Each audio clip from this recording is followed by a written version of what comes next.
if you're a strength coach or you're a physio or you're an athletic trainer and you just look at the knee, then you've got a problem. Or you don't look at what's the athlete's sport, what's their position, what is that overuse pattern going to do to them? You know, especially in non-contact sports. That's what really irks me. Baseball's a good example of it. That could have been avoided because it's too reactionary. You're not proactive. You don't say, Chris is a right-handed first baseman and he takes, 300 swings per week and, throws the ball X amount of times in this pattern. Like, that's going to have this affect on his structure. So I need to do this to just unravel that. I can't wait until he has an imbalance, runs up the first baseline, and pulls his hamstring. We believe that you are strong by design, and you were made in God's image to have a strong body, mind, and spirit. You're listening to the #1 Strength and Health Authority podcast in the world. So let's get ready to unlock your potential and transform your life in today's episode. Welcome, ladies and gentlemen, to another edition of the Strong by Design podcast. Hosting today, Coach Chris Wilson. So glad you've joined us. You've tuned into a podcast that's about a topic, actually, that I love talking about with a guest and a new friend that I haven't talked about in quite a while. In fact, the last time I probably had a similar conversation would be with a mutual acquaintance or friend of ours, Ben Prentiss, another Ben. Wow. But it's been a minute since I've talked to such a high level strength and conditioning expert like we have today on the show.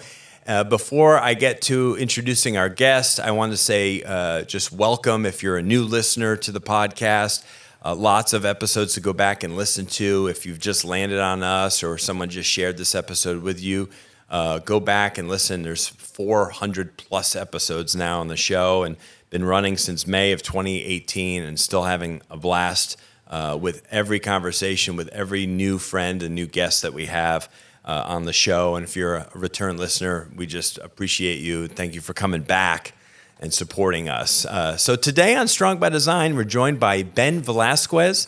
He's an award-winning, nationally recognized strength and conditioning coach and one of the leading experts in concussion recovery and corrective movement. Depending on how much we talk about that today, we might have to do a second episode on just that topic because that is something that even Mike, who you're talking with, the owner of the company, is interested in. Ben has worked with elite athletes across the MLB, the NFL, the NHL, and even played a key role in Mariano Rivera's remarkable return during his final season. I think that's true, right? Yes, I saw it on the internet, so it must be true. He's the founder of Gray Matters Sports Group, and he's helped countless athletes overcome injuries, restore balance, and extend their careers at the highest level. He was introed to me by a recent guest, Preston Ely, and he said, you have to meet this guy. You have to talk with him. He fixed my body. He's a one of one. He's an amazing human being. So welcome, Ben, to the podcast.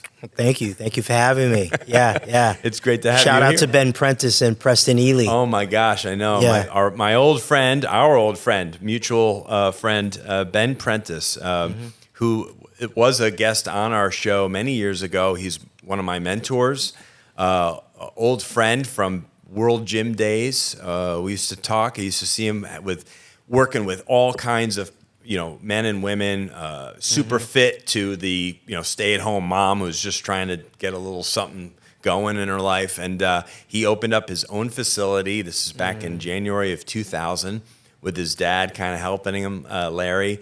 And we always got along. And he said, I need good trainers. I'm opening up a studio, private studio, one-on-one training. It's going to be real intimate, really high class, like the best equipment, just kind of small, but like really, really nice. And I'm like, ooh, and that's just a new concept back then. This is 25 years ago. kind of a newer thing, wasn't it? Very new. Yeah. Yeah. And it was very appealing to me. And after working in box gyms for years at that point, and I went, and it was one of the best jobs I've ever had to this day. And I worked with people I enjoyed. They were friends. We were together 6 days a week. For you know how it is. I was there from 5 a.m. in the morning until 8 o'clock at night often. Half days on Saturdays, and living a good life, making a good income, working with people who took their health seriously. And I think that's what really drives us, and our passion is like when you're working with somebody who gives it everything, and they want what you have to offer them. And that passion, it's like reciprocal, you know? Yeah, but what I liked about Ben, he always ran a good shop, him and his dad for sure. Yes. But what I liked about Ben, which is still true today, is that we both were pretty successful. We had a successful practice, and we met because we were still learning. Yeah. You know, he had a successful one-on-one training business. He didn't have to, but he wanted to work at a high level, and he wanted to get better. Yep. So that's how we eventually met through Charles Poliquin. Yeah, Charles. And we both studied with him for a little while, and we both, did different work for him for a few years and stayed friends. But yeah, Ben's a good dude. I like him a lot. Yeah, real good dude. Yeah, that is funny. I remember that time. That time frame was so interesting because he was always looking to educate himself and to educate his staff. He would bring Charles in. We would go and participate in workshops. He would pay for me to go and go to conferences and stuff. They were a big believer in that. And then we'd still have fun and go to like Night of Champions in the city and see all the pro bodybuilders, Oh, no doubt. Stuff like that. Just fun. Good stuff. Personality, funny. Yeah. Likes to have fun, likes to go out and have fun. And if I'm not mistaken, if memory serves me right, he played basketball here in Tampa. He did. Like at a high level. He did. Yeah, it was funny. It was before my time being down here. Yeah. Because that would have been in the 90s. Yeah. And I remember him being a good ball player. Yeah, he was a good basketball player. He's a really good athlete, really super fit. Good looking guy. All the girls liked him. I remember that. And but all around, just a great dude. And we used to spend a lot of time together. So. I got to ask right off the bat because, of course, people, they start hearing stuff like, "Oh, you work with pro athletes, this, that, and the other." He's got to have a story or something. So, like, is there a story with an athlete that captures the impact of what you're capable of or what your work is? On my work. Yeah. So, as a strength and conditioning movement specialist, you're an expert when it comes to strengthening the body and correcting imbalances, overcoming injuries, overcoming traumas, things like that. In that work, are there any stories that come to mind, success stories or funny stories, or with somebody like a high caliber type person that would wow the listeners? Yeah, I mean, there's been quite a few, and I would hope that an element of my work, played a big part of that and those success stories. But I had a pro boxer that was probably one of the first concussion cases that I worked with. And this was 10 years ago, maybe, so I'll leave his name out of it. But he suffered a really bad concussion or two in the last fight that he had. And when he came to us, I said, well, he goes, he got all the normal neurological tests. His brain was fine, thank goodness for that. But he said, my daughter throws the keys to me, the car keys, and I can't catch them. Oh, man. So for me, that was like striking. This guy's, he's a world champion. Right. And he's telling me this, privately. So that for me was an ability to sit back and kind of reverse engineer everything. Wow. And say, okay, this is how I can help him. This is how I can't help him. And this is what we need to do. And we put together a good plan, and he was able to fight again in 7 months, Oh my which goodness. was good. And, he continued on to have a really good rest of his career as a world champion. Wow. So it was interesting because that was, the first where I said, okay, there's a lot on the line here. Wow. Well, and the brain's just it's a different animal. There's so much that we are still learning about the brain and about how it, if it does get hit hard, if it does get a trauma, if it does get injured, whatever, what's life look like after, right? It's not like, contusion. It's not like hurting your knee or your shoulder and stuff. Those are, you kind of know what to expect and how it's going to heal, what the timeline is for it. The brain is just a whole different thing. And, I think I think it was Dr. Boz, Annette Bosworth, who's a local internal medicine doctor who's been on our show several times. And she's talked about, your brain's consistency of butter, of like, a hard butter. Fluid. It's just like, and it's floating liquid around inside a bony, hard, protective layer. And when you hit that thing repeatedly or very hard once, you don't know how it's gonna respond. So that's quite interesting. But you were able to get that boxer back into the ring and performing at a high level. Oh yeah, and he won a world championship fight after that. Wow. Yeah. Wow. That's impressive. Wow. So that was, like I said, it was a stark example in the career where you go, okay, I have to really understand my tool, my skill set, and how I can use it here. What initially got you interested in not obviously concussion protocols and solutions and stuff, but prior to that, just working with high-level athletes and being a movement specialist, being a strength and conditioning expert, what was your driving force to kind of elevate to that? I think initially it was, my background, my undergraduate's in engineering and aeronautical science. Interesting.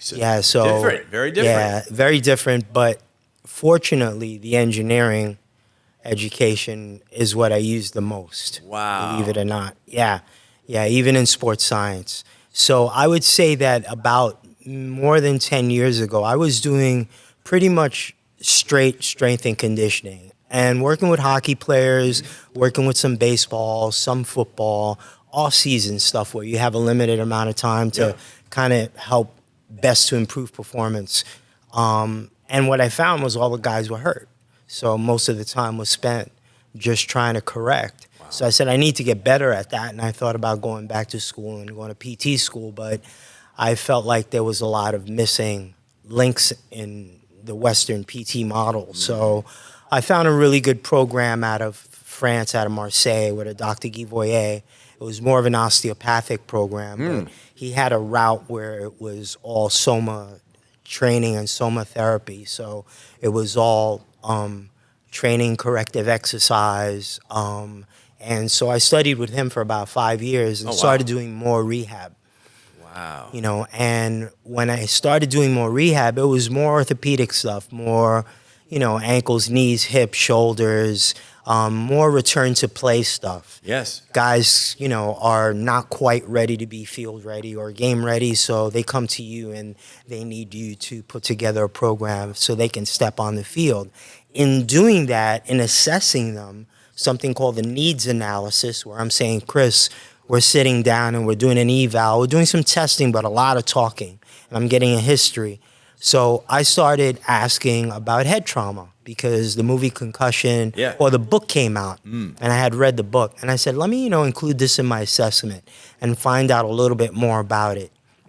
When I started looking at the numbers, like 80% of the athletes that I was seeing had one or more, like severe events, not like just subconcussive stuff.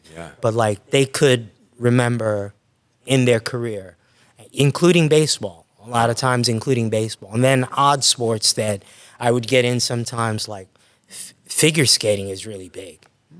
falls on the ice. Just because you're going down and that Yeah. ice is not forgiving. Exactly. Wow. Equestrian, that's another one. Oh, wow. Right? Of course, yeah. Because of the falls. Which is huge here in Ocala. Right. So I started seeing that, and I said, I need to find out more about this. And at the time, there wasn't what there is now. At the time, there was very little. It was, you would get some type of CAT scan, some other type of brain testing. If you were lucky, they would do an MRI or an X-ray on the neck. And then you were told to rest and stay in a dark room. Wow. And the protocols to come back were all over the place. So since then, it's gotten a lot better. Well, they've taken it a lot more seriously in the last, let's say 10 years, maybe or Yes. less. But, Yes. where they're Yes. looking, they have people now watching athletes performing and saying, you know what, he just had a collision or he just went down and I don't like how he's moving right now. No doubt. We're going to pull him off. We're going to look at him closely, right? They didn't do that stuff ever. I mean, you were, it was almost just like the opposite. It was like, dude, you got your bell rung. Get the hell out there. Are you tough or are you not tough? And that's with athletes, men or women. Obviously, I'm talking mostly to the men because that's, most of the professional athletes that we're watching are men out there colliding on the ice, colliding on the football field, on the basketball court, right? Or any of the boxers in the ring, And you just said, heck, I'm tough. I can deal with this. I got a headache, whatever. And people probably have some excruciating headaches that they're overlooking. A potential, major health crisis with their brain, right? But they're just like, But now it does seem like it's moving in a direction that's going to benefit the athlete at the end of the day because it comes down to their life. You're playing a sport, and I realize it's your career, and you take it seriously, and you don't want to miss playing time, and but you're somebody's son, you're somebody's dad, you're somebody's husband, whatever, Yeah, that's the reality of it. Yeah, no, I think you're 100% right. It's gotten better. So I really started to notice that huge jump in the assessment with the athletes. And what I did was I said, I need to know how I can understand this better. So I looked at all aspects of it, did as much research as I could, studied a little bit with, a few of the experts in the field. And I said, okay, I can look at the mechanical aspects of it. And that's what I do. I look at the structure, and the other stuff, I leave it to the experts, the neurology, the physiology. Sure. But I just look at the structure and how that affects the function. Yeah. And you said something I don't want to glaze over earlier that, when you were doing a lot of stuff that was rehab oriented, not necessarily just getting these guys in the gym, getting them stronger, lifting more weight. No, you couldn't. Because what their bodies needed was they needed to heal, and they needed to reset, right? And they needed to be in better alignment and be right and get rid of some of the inflammation and get rid of some of the muscle imbalance and all this stuff that's going on behind the scenes.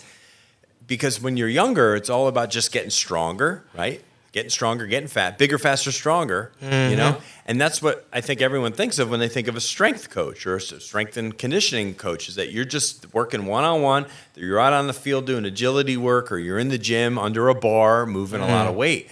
But that's not really was your main work, was really trying to get people to the back on the field. No, they don't. The term strength coach, that is very North American. Yeah. When I've had the opportunity to intern and study with some of the best coaches around the world. Yes. And, for example, in Europe, they call you're a trainer, but you have to know, like you said, you have to know a certain amount of anatomy. You have to know it dives into that therapeutic realm. Totally. And, you don't regard yourself as just strength and conditioning. So, there's too many limitations on that. Yeah. Because that's the one axiom in sports science that has been avoided and ignored in the last 20 years. It's structure dictates function, and function dictates structure. So if you're a strength coach, or you're a physio, or you're an athletic trainer, or you're an orthopedic surgeon, and you just look at the knee, then you've got a problem. Or you don't look at what's the athlete's sport, what's their position. You know, what is that overuse pattern going to do to them? Yep. You know, especially in non-contact sports. That's what really irks me professionally, is when there's injuries in non-contact sports. Baseball's a good example of it. Sure. That could have been avoided because it's too reactionary. You're not proactive. You don't say, Chris is a right-handed first baseman, and he takes, 300 swings per week and, throws the ball X amount of times in this pattern. Like, that's going to have this affect on his structure. So I need to do this to just unravel that. Yep. I can't wait until he has an imbalance, runs up the first baseline, and pulls his hamstring, which happens all the time.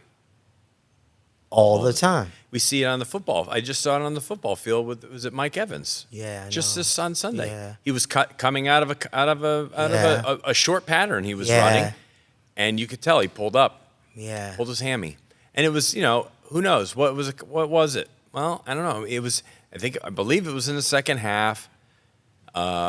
He was maybe he just didn't get a good warm up. It's hard to rewarm the body sometimes, Yeah, right? so many variables. There's so many variables, right? So many. He could have been dealing with something that, because all these guys, like you said, they're all kind of dealing with something. Football is the only one where I have to give a pass to. Because it's literally, when you work with football players, whether you're a strength coach, you're an athletic trainer, or you're a PT or a chiro, it's almost always you are plugging holes. Yep. Yes. Let me get this to this point. You're trying to just prevent the boat from sinking. Because there's contact all the time. Oh, my gosh. And the force production is crazy, and it's like a car accident. Yes. And so, you're dealing with that. So it's more triage. Yes, triage. Than it is anything else. Yeah. So I give those guys a big pass. Yes. But sports like baseball and soccer and even basketball to a certain extent, like the data is there, the information is there. There's a good way to prepare these guys so they don't get as hurt as much. Yeah. There's probably, would you say there's almost an equal amount of collisions in like hockey as there is with football? No. So football's still kind of in its own category when it comes to that. Yeah, it's totally different. Okay. The force production in football. I mean, these guys are big and strong in hockey, don't get me wrong. No, they are. And they hit hard. They do. But it's not, if you look at the hits in hockey and you go on the sidelines on an NFL game, there's no comparison. And you've been on the sidelines probably to a few games in your a few. Just a few in your career. Yeah. When people first off probably don't, unless you've been around some of these people before, you don't realize just how huge everyone is. Oh, big and athletic. Everyone is between 6 foot and 6'7", between 230 to 300 plus pounds, and they are fast. Your best athletes in all of North America are in the NFL. Yep. Hands down. Yep. 2 years ago, somebody told me this, and I was like, wait, what? They said there was 12 West Africans that had never taken a college snap that were playing in the NFL because they were such good athletes, Holy cow. Especially from that part of the world, they were just such good athletes that they were able to learn the game. Yes. At that level. I mean, obviously, you don't have quarterbacks and certain skill positions that, but, physically, there's guys out there. There's guys out there. And so That's what you get when you get the NFL. I have big respect for them. When you assess an athlete, and you've done a few assessments in your time, I'm sure, is there a number one thing that you see, a weakness maybe, or a particular ailment or issue that you're seeing over and over again, that beyond the concussion thing? Is there something that's maybe more specific to a particular sport, but something that across the board with high-level athletes that you're seeing repetitively when it With comes high-level athletes that I'm seeing repetitively. to, like, anything that's spinal related, knees or shoulders or hips that you see kind of over and over, a recurring kind of, this one. I get this. I see this all the time. I know how to fix it.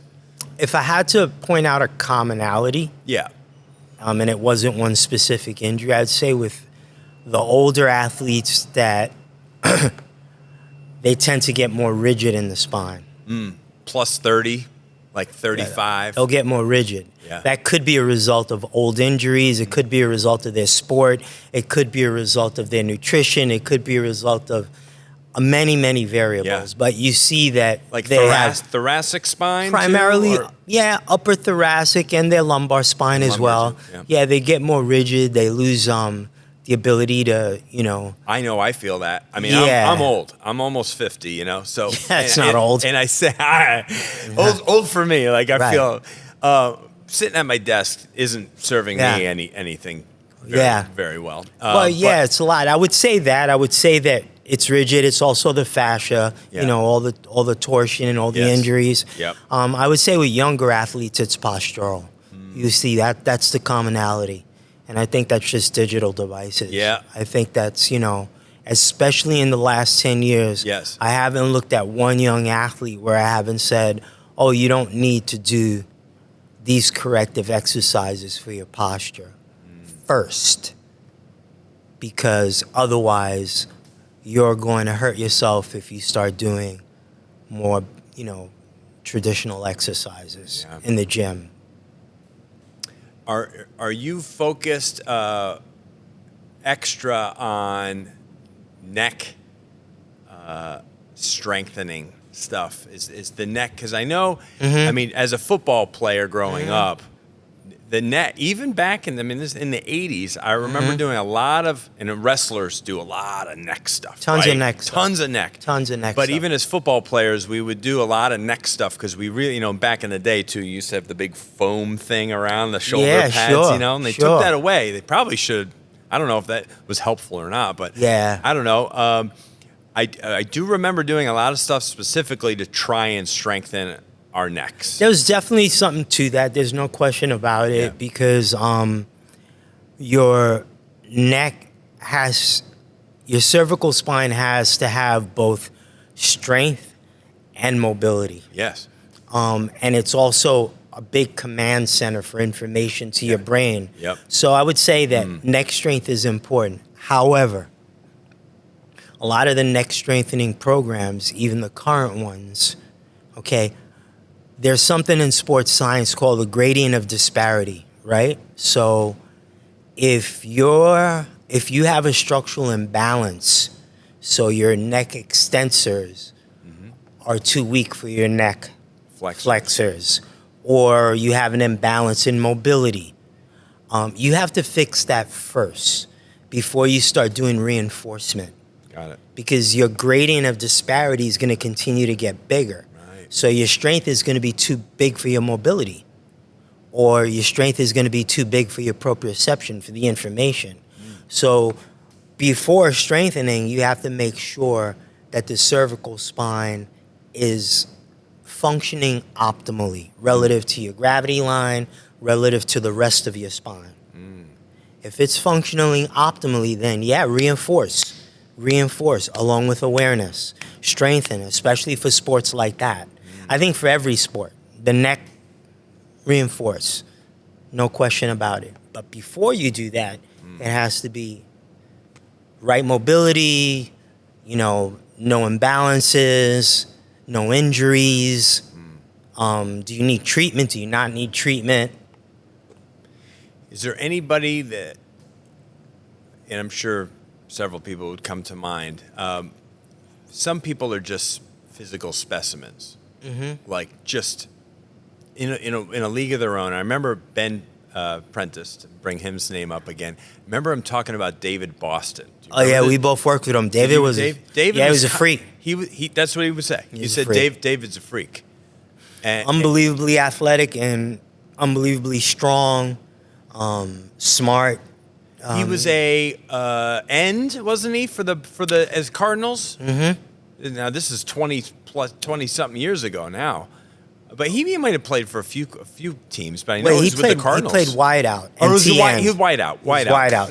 Not tight end. Mm-hmm. That's right, wide out. Mm-hmm. But he was a monster man. He was, for a wide out, he was big.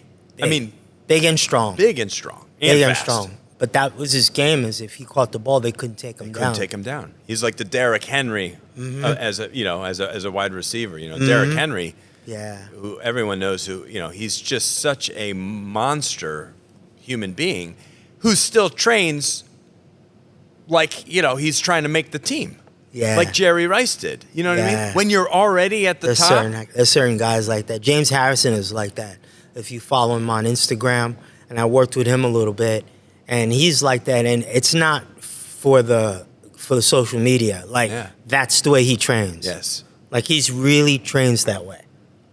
Walter Payton was known for just strong. Yeah, strong. Real strong. People couldn't hang with him. I heard he was real strong. He could pinch grip 2 45-pound plates. Yeah, that's most human beings. Yeah, he was wouldn't really even think of being able to do anything like that. Yeah. I've tried doing that with 25s. Yeah, and I can get them off the ground. Oh, sorry, there's a little alarm. I can get them off the ground, but you can only hold them for like a matter of seconds. So you said freaks. Yeah, that I've worked with or that I've seen or played with? A little bit of both. I don't care. It's fun. It's fun to be able to talk about the athletes. David Boston was right up there with guys that I've worked with. Mo Vaughn was a freak. Oh, yeah, Mo Vaughn. Yeah, Mo Vaughn. Even though he played baseball, he was a football player. He was a good football player. Scouted for football. Yep. And when I say freak, I mean in the most respectful, best sense. I mean it in the sense that his body would respond very easily. Mo went from the off season not being in shape. It was public knowledge. He was not in shape and weighing north of 300 pounds. And he showed up in spring training and he was 263 with abs. Oh my God. And he could do 6 pull-ups at that weight. Wow. Yeah, so he was one guy that I don't know if I'd give myself that much credit because I think he would have responded to pretty much anything. Correct. And then guys that I've played with, there's only one guy that I tell everybody that you just have never seen a guy that big and strong move that graceful. That was Bo Jackson. Oh my gosh! Well, he's the legend. I was able to play with him in not football, obviously, baseball. Yeah. And wow. It was crazy when I saw that guy behind the plate. I saw him hit a ball in the gap, and I've never seen a human being get from home to third that fast. He hit a triple, and that big a guy. Gosh, probably got there in 9 seconds. Oh yeah, and I saw him like most guys. What was a foul tip? I saw him like hit a ball 400 feet like off his shoelaces, just Superman stuff. Like Cam Newton's another one. I love watching. Yeah, Cam. Just like Superman stuff. Superman stuff. Yeah. Bo Jackson, though, because of his multi-sport, kind of thing. He was playing 2 professional sports at the same time. He was big and strong, lightning fast. Could break a bat over his head, over his leg with his bare hands. Yeah. His legs. He would have had a long career. His injury was interesting. Now they would have treated it differently. They would have, right? They would have treated because they did surgery. They didn't have to do surgery. See. And he would have been treated a lot differently. But yeah, he was an interesting dude. But now it's like there's so many guys like that in every sport that you're gonna run across that 1% in every Yeah. sport. I know Herschel Walker was kind of that guy, running back for the Cowboys back I never met him, about yeah. that same time frame. I think I recall hearing that he was a guy who was a physical specimen, did not do weights or standard traditional weight training. I heard that as well. He was a avid body weight training guy. He would do thousands of push-ups and thousands of air squats or thousands of pull-ups or whatever it was, and he was just a freak. Super fast, super strong, and stayed that way. Stayed super fit. As he so genetically, I think he was already at a certain spot genetically, plus the work ethic, plus all that stuff. It's just how do you deal with somebody like that? You're a force of nature. Anybody else come to mind before I go to my next question? Anybody else maybe a hockey player of some kind? Well, guys that impress me are guys that I know that if they put their mind to it, they could have reached another high level in another sport. Because not just to have the physical capabilities of it and the athleticism that they develop as kids, but also that that they have the mindset where they could, play professional golf if they wanted to, Sure. or play another sport, or be successful in business, which you see a lot. McDavid's very impressive. Connor's a friend and also a client, and I've worked with him since he was a rookie. And again, it's with guys that there's levels to that. He realized early on he had to take care of his body. He was the best therapist. So he does everything he's supposed to do. And that's what is giving him this longevity, and he's, great for so long. Right. But that's universal amongst all sports. When you find those outliers, they realize that, and they kind of take advocacy of their own performance and their own. Well, Tom Brady's a great guy to look at, right? For that. Exactly. I mean, that's a guy who understood. I got to take care of my body.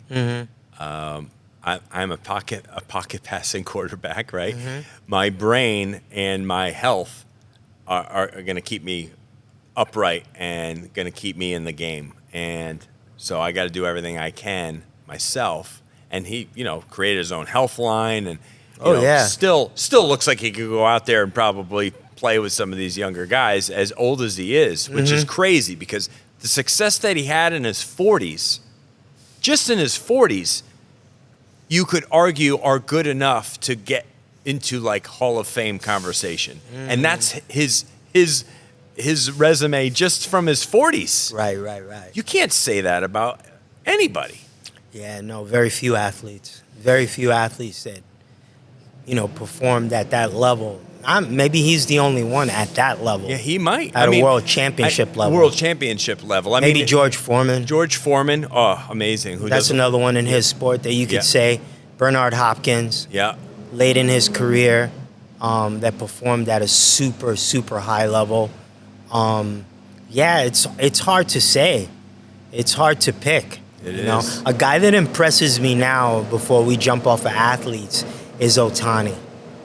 Yeah, Shohei Ohtani. Yeah. He impresses me because I don't think that unless you're really a baseball nut, or you've played baseball, you don't realize how anomalous that is. Yeah. You don't realize how wild that is. Because there have been a few guys that have done it, but at his level, for him to pitch and be a position player and be successful at both. Yes. At that level, it's crazy, man. With the he really impresses me. Extraordinary hitting, too. It's that's what I'm saying. I really mean, unusual. Ankiel was a guy that we work with that played for the Cardinals, and he's right from down the street in Jupiter. He's a great dude. And for me, he was a freak because he started off as a pitcher, then ran into problems pitching, and then came back as an outfielder and played. And at the time, I thought, wow, but Ohtani's doing both at the same time.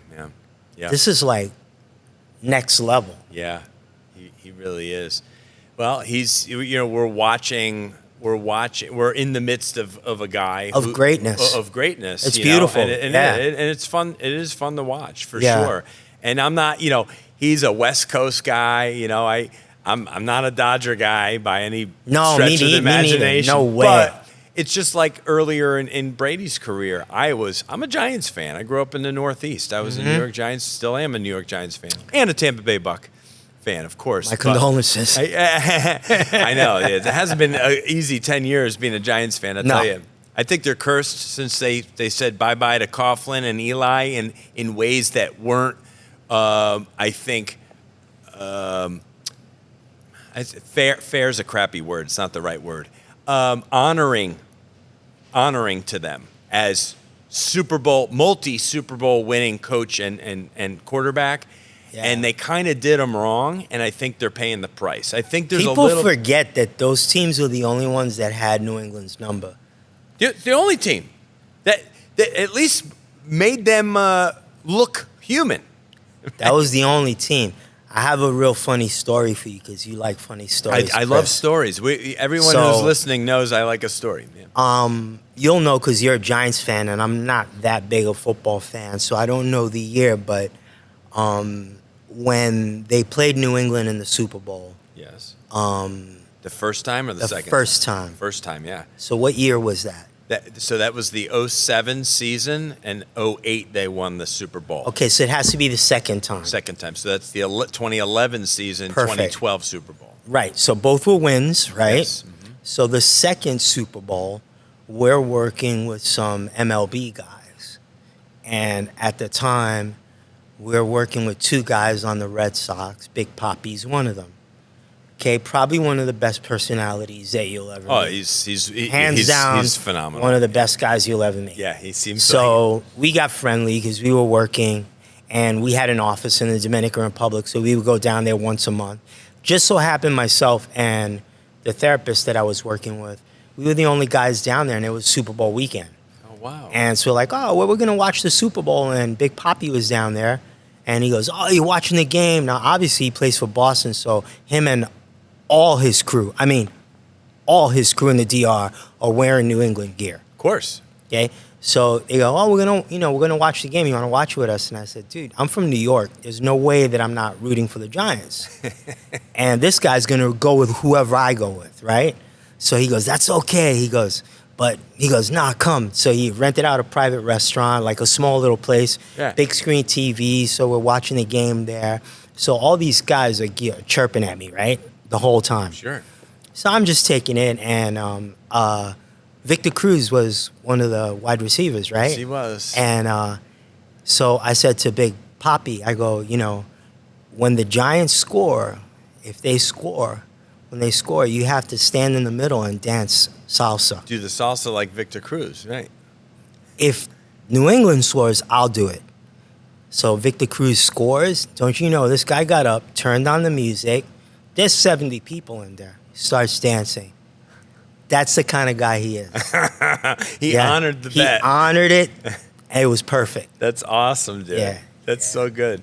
Yeah, I mean, that was a wonderful experience to have twice inside of a pretty short period of time as a Giants fan. Just the defense they had, the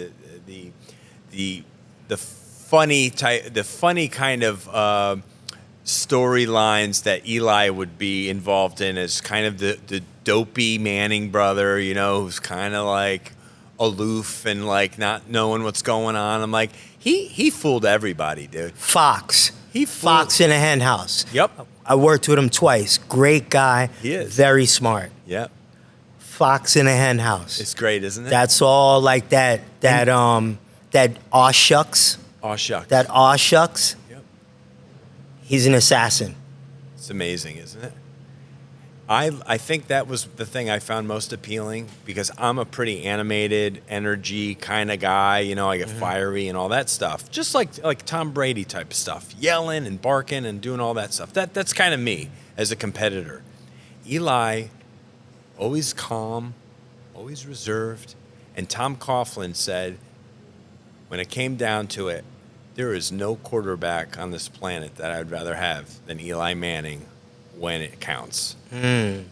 And how many times did we see Eli take his team down the field and score a winning, besides the Super Bowls, in the playoffs, in his playoff record? Yeah. Phenomenal. Yeah. Like in big game moments, his ability to go down and win a game in the fourth quarter is second to none. I mean, he's right there. Now you could say, oh, look at his, he's barely over 500 for his career and all this, that. There's a lot of other things that go into that, It's a team sport. It's not but a football quarterback players will tell you, big game. Big game. Big game. How are you in the big games, in the big moments? And that's why I 100%, think he deserves to be in the Hall of Fame. And I'm not, I'm not being biased. I'm just. I don't know enough about football to have an opinion on that. I know. And But- that's fair. That's fair.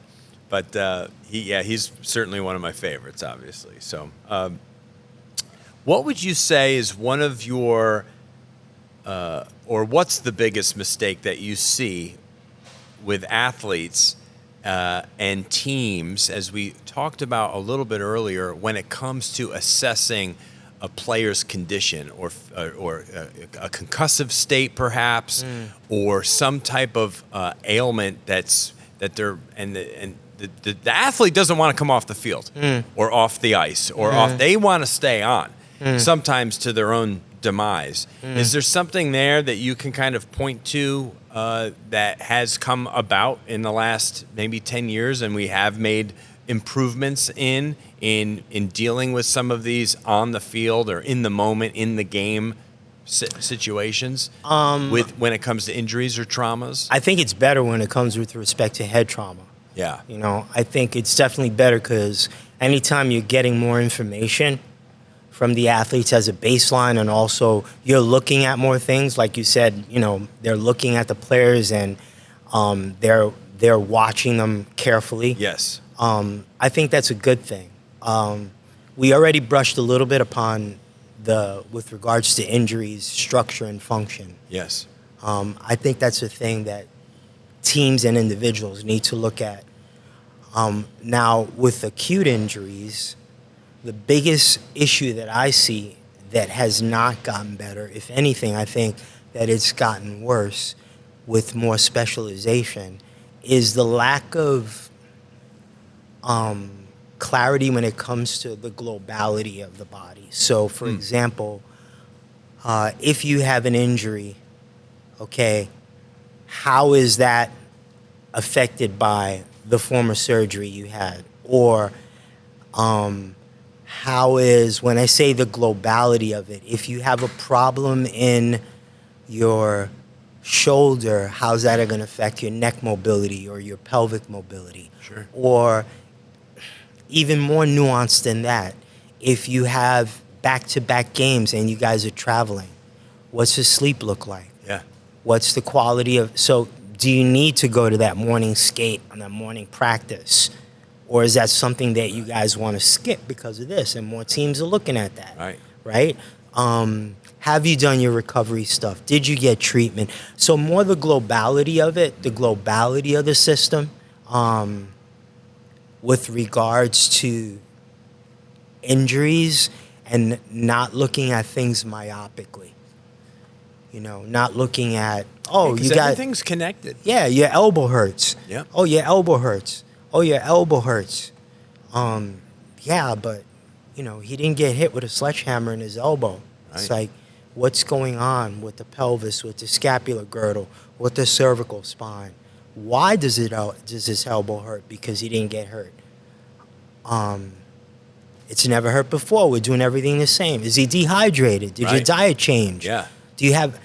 Great story, NFL guy. To this point, keeps getting bilateral hamstring strain. He's a running back. I'm like, yo, what's going on? Everything is the same. I said, you didn't change anything. Change your shoes? No. Change your surface? No. Blah, blah, blah. So are you taking anything different? I said, yeah, I'm taking B12 shots. I said, okay. So, again, to my prior point, that's not my lane. So I call one of my colleagues who's a medical doctor, sports nutritionist. I said, Eric, shout out to Eric Serrano in Columbus. I said, Eric, this guy's a running back, take bilateral hamstring strain. He goes, what's he taking? He goes, oh, there's a dye in the B12 shots. There's a red dye and it's causing X, Y, and Z. Wow. So the team did not go outside to try to find the answer because they didn't have the answer. That's right.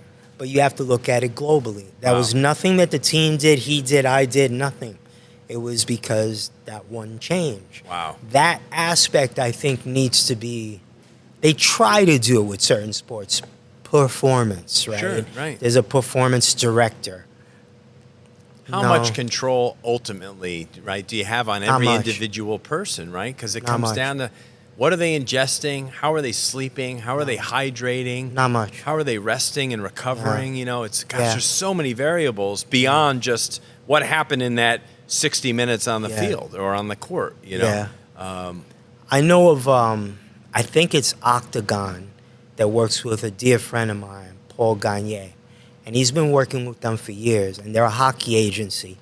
And they have a good model because they hired him and they hired someone in-house to work with them and to continue to find, like, to stay 5 years ahead. Okay? Before guys are doing the PEMF, you knew about it. You know? Before guys were getting PRP, you knew about it. And you knew if it worked or it didn't work. I mean, I think that's the wave of the future. Yes. That you, if you can, you know, to keep athletes to have an edge, for me, for pro athletes, that's going to be something that's going to be a tool. Yeah, I mean, it's hard for the layperson, the average person, to even understand the kind of discipline and work ethic and commitment and all those words that we hear right, all the time to perform at the highest level at a pro level sport. You know what the demands are and stuff, And to stay there. and to stay there To stay there. for That's the key. for 10 years, 15 years in some regard, you know, and that's what they say. The average, see, we hear the big names like the average person does not stay a professional for 12 to 15 years. They just don't.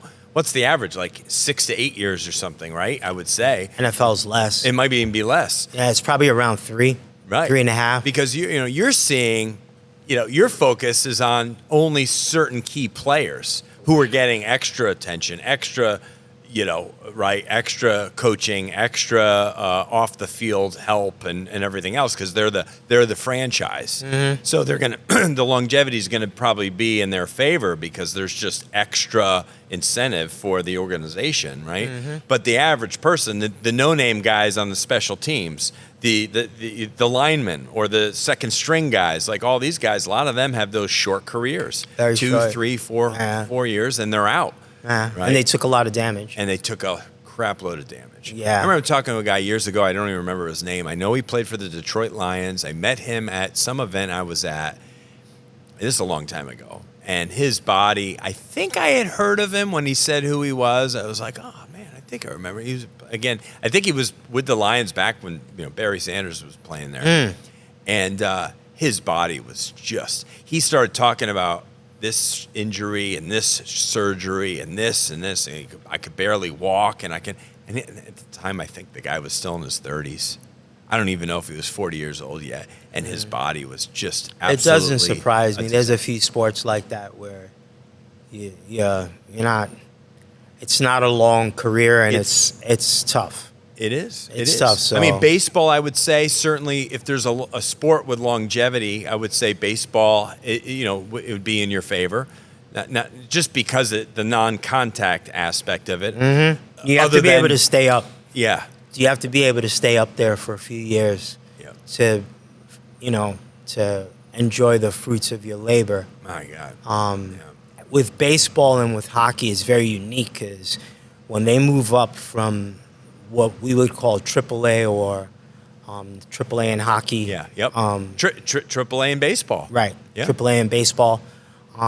It's a whole nother game at that level. Yes. And the players tell me it takes a few years to learn how to play at that level. Wow. And when they learn how to play at that level, is their body healthy enough then Wow. to play at that level for another 3, 4, 5 years and get a bigger contract or, have a longer career, et cetera, et cetera. So that's kind of the conundrum with them. You have to, in any of those sports, you have to, again, take advocacy at a certain point, or else you're going to limit your career span. Wow. There's no question about that.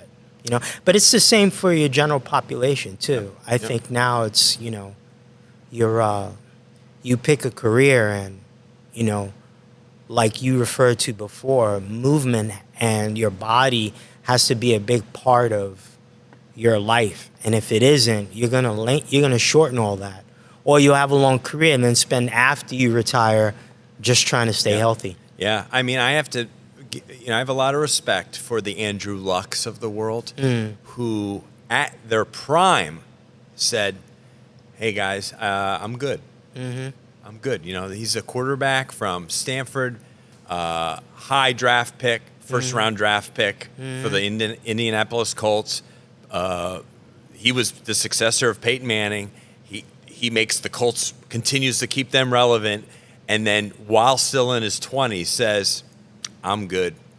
I want to use this thing, my brain, for something else. Yeah. I don't want to take that hit that's going to change my life, kind of thing. I have other ambitions. I have other things I'd like to do. I did this NFL thing for 7 years, and I did it really well.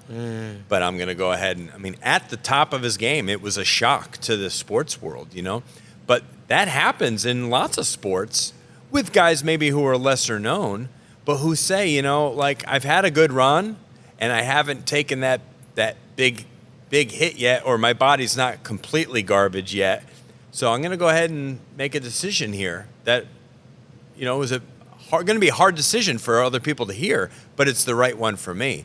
I'm sure you've been around a few of those guys. Yeah, I've seen a couple of those examples. They're outliers for sure. Yeah. Because, you have to have the opportunities and you have to have the ability, the resources, a lot, especially NFL and NBA. These guys don't have any other opportunities. That's right. That's their paycheck. And they haven't gotten the level of education to make them competitive in the marketplace.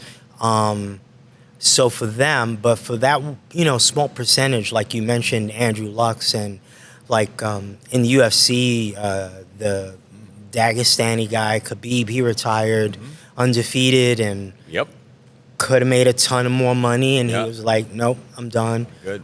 There's been a few, boxing's my favorite sport, so I tend to go to that.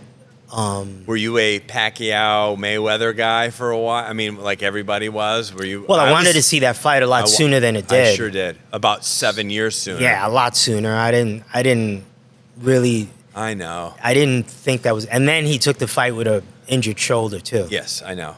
It was very frustrating. That was very frustrating that didn't happen. That's sooner. a good word. It was very frustrating. No, there's I'm trying to think of the light heavyweight. I'm a big fan of his out on the West Coast, and he's another guy, to your point, who left the game. Oh my goodness. How can I not think of his name? His Son of God is his. Oh. Oakland, California, light heavyweight. I'm gonna get murdered by my friends if they see this. No, don't get murdered. I can't stand to have somebody murdered. Because, so it's I'm like gonna one of look- those names that you should know and you don't know right away. Boxer, light heavyweight, right? Yeah, light heavyweight world champion. I'm doing it in real time. I'm looking this thing up. So that Oakland, California, Son of God. If you type in Andre Ward? Andre Ward, Son of God. Yeah, he's another guy. He retired. He could have made a lot more money, had a few more fights, even just with 2 more fights, 3 more fights. He could have made a lot more money. He was offered to come out of retirement a bunch of times. And again, to your point, but, was like, no, I'm going to save my body, my brain, and I've I got have other other opportunities. important things that I want to do. That's maybe my wife admirable. and I have been talking about it. My kids, whatever. Or there's these business opportunities that Yeah. have been knocking for years, and I've been saying no, not yet. And then it's just Andrew Luck is the GM at Stanford now. He went back to his alma mater. I didn't know that. And because of the nature of NIL and college sports now, right? These guys are getting paid as college athletes. They're coming. There's like new positions happening in some of these. Interesting. So he's basically like a GM. I'm pretty sure I'm right here for his alma mater, for Stanford. Which what a boost to the football program to have one of the best to ever play there come back and help your program. Of course. I guarantee you in the next 3 to 5 years, they're going to be way more relevant than they have been since he left. Yeah. Because of his presence on there. And because all it takes, we know it's, if you have the right guy at the top, that's gonna trickle down and it's going to raise everyone else's game. And they're going to become I bet they'll see some positives out of that. Oh, 100%. So now this is fun. Last thing I want to ask, because this will be a little bit more personal to people listening. When it comes to head traumas, concussions at the younger level, as parents and as coaches, youth coaches and stuff listening, what are some things maybe that we can look for or try and talk with maybe even our young athletes about when it comes to head injuries or head issues that maybe we didn't see, or how can we recognize those things from a younger age, 10, 11, 12, young teenage years? So I would say that I'm going to categorize it in like very young, like middle school age, Yes, and then high school age. Very young kids, up to my son's age, which is 8 now, right up to like teenage years, you want to have them play. yes, They want to play and have fun and do as many activities as possible. What I do recommend is activities that, like gymnastics, like animal movements, like martial arts, where they understand where they are in space, yes. in 360 degrees. Proprioception. At A lot high of level. that. Yeah. Because that's going to make them better athletes. And if they do funnel in middle school, now they start, again, don't specialize in sports, not even in middle school. I know they're doing it everywhere, but it's not a good idea.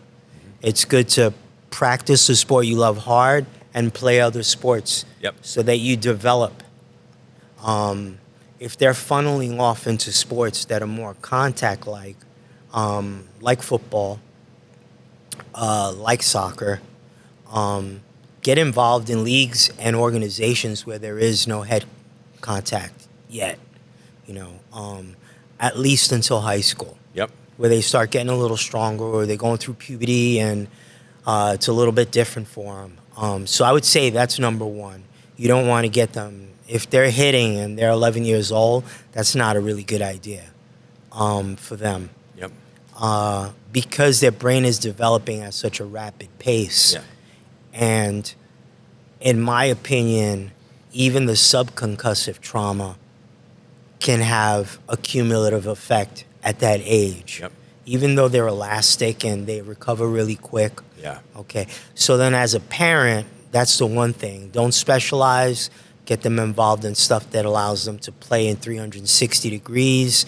And watch your kid. Like, there's too many parents. I go to my kid's practices. He's a wrestler, and they're not really watching. And I want to know when he doesn't look right. That's right. Because no one knows my kid better than me. That's right. I want to know when he's not moving right, when something's not right, because those are signs that maybe all that subconcussive trauma that they took in the sport, or maybe they got hit and you didn't see it. Yep. Maybe they fell at school and you didn't see it. Yep. Which happens all the time. Sure. Maybe in the case of middle school now, even they were studying hard for a test and they spent 7 hours in front of the computer. Or maybe they spent 9 hours playing games the night before. Yeah. That's a different athlete the next day. The hard drive is different from that time that you spent gaming. So those are things that parents can be aware of and know. And, get yourself involved with programs in schools that implement really good safety programs and return to play, protocols, and have real smart progressions as to how they introduce contact into their athletes. Yeah. There's a way to introduce contact. I use judo all the time. My kids studied judo for a couple of years, and, I watched the progression from play. First, they teach them how to fall. Yeah. They right. got to learn how to fall. Yeah. But they got to learn how to fall when they're seated, when they're squatting, when they're standing, when they're running, then they progress to that. Then they start progressing into more technical movements and how to use the body. But, it's a perfect example of understanding, that kid could hit his head. It's real important they know how to break that fall. Yeah, huge. Especially when you're learning that and really absorbing it as a young person. Yeah. And probably retaining a certain amount of that over the course of your life. So that's preventative in nature. But then on the other side of life, our final chapter in life, we all know when we get older that the falling leading to trauma, whether it be a hip, a shoulder, a head. Oh, dude, that's a whole nother episode. That's a whole nother episode. And that we do an episode on posture alone. That's why that's a great segue to you being back on the show in the future.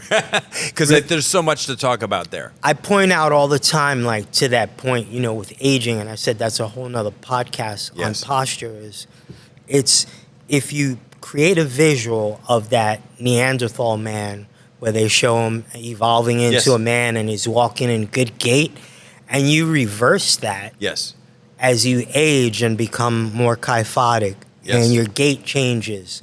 Well, your brain is becoming less efficient. It's also more taxing on it. That's why older people need naps at like 2 o'clock. Well, the weight of the head, once that head starts coming forward, your head goes from a 9-pound structure to like a 20 to 40-pound structure. Exactly. Yeah. Exactly. And the information that it's attaining from space is really corrupted because it thinks you're falling over. Wow. So the postural issue is, in my opinion, that's a separate thing to talk about. It's equally important for kids. So you said training. What kind of training? Postural training, movement training. So how old? So as old as they want. You want to teach them a sport when they're 13, that's fine. But gymnastics, all the corrective exercise, Eldoa, which we can talk about. And then as they age, the aging population, that becomes a priority as well. Why? I want the best management of my gravity line and in space because it's more efficient. It's less stressful on this old body to be more efficient. Whereas poor posture, it's less efficient. Correct. And extremely taxing, again, back to globality, taxing on everything. Right.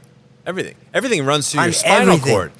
And good posture doesn't start down here. No. It starts up here, doesn't it? No, that senior that has a problem with blood pressure, look at their mechanics first. That senior that has a problem with incontinence, look at the mechanics. That senior that has a problem with falling, like you said, look at their posture. Look at all of posture. It's good. Well, we'll have to do this because there's a lot to discuss there, and I'd love to have you back in the future, and we can. There's so much to dive into, but I love this stuff. I obviously, evidently, right? Well, it's great. I really appreciate you making time to be on the show. We've made a new friend here on Strong by Design, Mr. Ben Velazquez. Where would be the best place for our listeners to find more of what you do and a platform? I know you have a website. Yeah, just the website because it'll kind of link you to everything else there. The social media. I'm working on a couple of projects. I'm working on an Eldoa project, which is going to be very interesting. It's it's a system that was developed by Dr. Guy Voyer. It's extremely powerful in terms of working to make the spine healthier, the pelvis, the scapular girdle. Wow. And, so we're going to do that. But they can find me at benvelazquez.com. And Ben that's with two Velazquez. Z's, no I was S's. going to say, that's Z's, no S's. benvelazquez.com. Yeah. Thank you to your guests, too. Yeah. Yeah. They're thrilled. They're thrilled to be listening and learning from you as I am. And we appreciate, I love the stories. And that's storytelling is one of the most fun things we do here on the podcast. Yeah, people love stories, man. People love stories, dude. Yeah. And we appreciate all of you listeners for finding this episode on Strong by Design. Go back and listen to past episodes if you've been missing some. Every week or two when we release an episode, it's something that's going to help you in body, mind, or spirit. And we believe that you are created strong by design, made in God's image to have a strong body, mind, and spirit. So we just are so grateful for all of you. And please share this episode with a friend or family member who could benefit from all the wonderful things that Ben shared today on the episode. We'll be back soon, and we'll talk to you then. God bless. God bless. Peace and love. Thank you. Thank you so much for listening to the Strong by Design podcast. If you found value in today's episode, please subscribe so that more people can find out about our show. Plus, you don't want to miss any future episodes with the amazing guests and topics we have lined up for you.